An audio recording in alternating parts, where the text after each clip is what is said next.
Des multitudes en sont arrivées à se considérer comme des chrétiens et à être regardés comme tels par les autres, à cause d'une décision prise ou d'un pas fait sous l'impression d'un argument, d'un raisonnement, d'un appel fait à la pensée ou à l'émotion. De la même manière, de grandes réunions missionnaires avec leur atmosphère, leurs récits et leurs appels ont amené beaucoup de personnes à croire qu'elles avaient reçu un appel de Dieu à entrer à son service.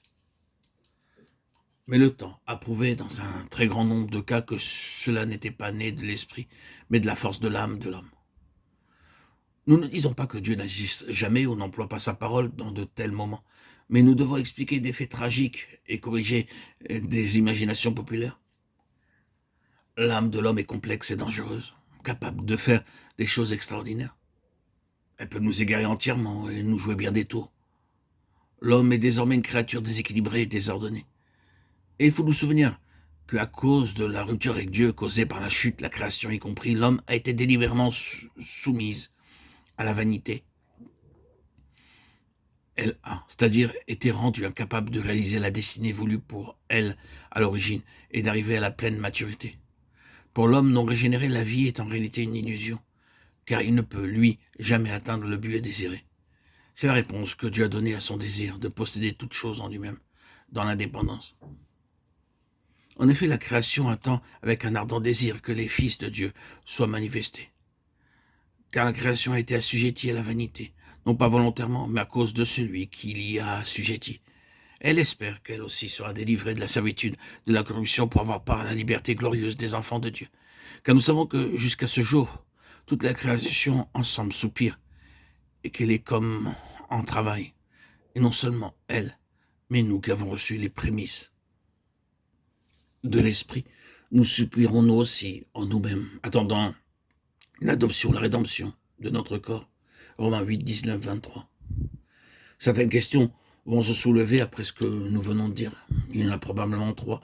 L'une concernera le moment où, dans sa tentation, Adam a succombé. Une autre touchera la formule de la création, et la troisième se posera quant à la place véritable de l'âme. Il y en aura peut-être une quatrième qui sera soulevée à l'égard de la psychologie plus moderne. Il est important de réaliser qu'au moment où il fut créé, Adam, tout en étant sans péché et innocent, n'était pas parfait comme Dieu voulait qu'il fût. Il fallait que quelque chose soit ajouté pour qu'il arrive à tout ce que Dieu voulait dans sa nature et sa destinée. Le lien qu'il avait avec Dieu par son esprit humain signifiait une potentialité ou une possibilité, et non une union absolue et finale. C'est pourquoi il devait obéir à Dieu dans une ligne d'ordre et de commandement, plutôt dans la position d'un serviteur que celle d'un flic.